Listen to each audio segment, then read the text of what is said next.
పసిడి వెలవెలబోయింది. బంగారం ధర పరుగుకు బ్రేకులు పడ్డాయి. గత 2 రోజులుగా పెరుగుతూ వచ్చిన బంగారం ధర ఈ రోజు దిగొచ్చింది. బంగారం కొనుగోలు చేయాలని భావించే వారికి ఇది ఊరట కలిగించే అంశమని చెప్పొచ్చు.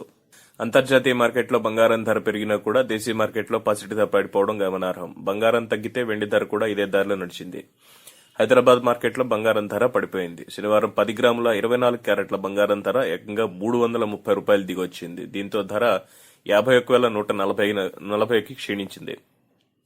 అదే సమయంలో 22 క్యారెట్ల బంగారం ధర కూడా తగ్గింది. 13 గ్రాముల బంగారం ధర 330 తగ్గుదలతో 46,850కు పడిపోయింది. పసిడి ధర పడిపోతే వెండి ధర కూడా ఇదే ధరలో నడిచింది. కేజీ వెండి ధర ఏకంగా ₹500 పడిపోయింది. దీంతో ధర 52,300కు దిగొచ్చింది. పరిశ్రమ యూనిట్లు, నాణ్యపు తయారీదారుల నుంచి డిమాండ్ మందగించడం ఇందుకు ప్రధాన కారణంగా చెప్పుకోవచ్చు. ఇక అంతర్జాతీయ మార్కెట్లో బంగారం ధర పెరిగింది. పసిడి ధర ఔన్స్ కు 0.66% పైకి కదిలింది. దీంతో బంగారం ధర ఔన్స్ కు $1,812కు చేరింది. బంగారం ధర పెరిగితే వెండి ధర కూడా ఇదే దారిలో నడిచింది. వెండి ధర ఔన్స్ కు 0.83% పెరుగుదలతో $19.73లకు ఎగిసింది.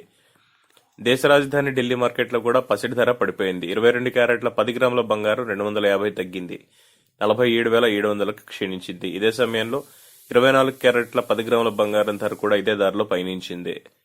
250 తగ్గుదలతో 48,900కు దిగొచ్చింది. ఇక కేజీ వెండి ధర ₹10 పెరుగుదలతో 52,810కి చేరింది. ఇకపోతే బంగారం ధరపై ప్రభావం చూపే అంశాలు చాలానే ఉన్నాయి. ద్రవ్యోల్బణం, గ్లోబల్ మార్కెట్, పసిడి ధరల్లో మార్పు, కేంద్ర బ్యాంకుల వద్ద ఉన్న బంగారు నిల్వలు, వడ్డీ రేట్లు, జ్యువెలరీ మార్కెట్, భౌగోళిక ఉద్రిక్తతలు, వాణిజ్య యుద్ధాలు వంటి పలు అంశాలు పసిడి ధరపై ప్రభావం చూపుతాయి.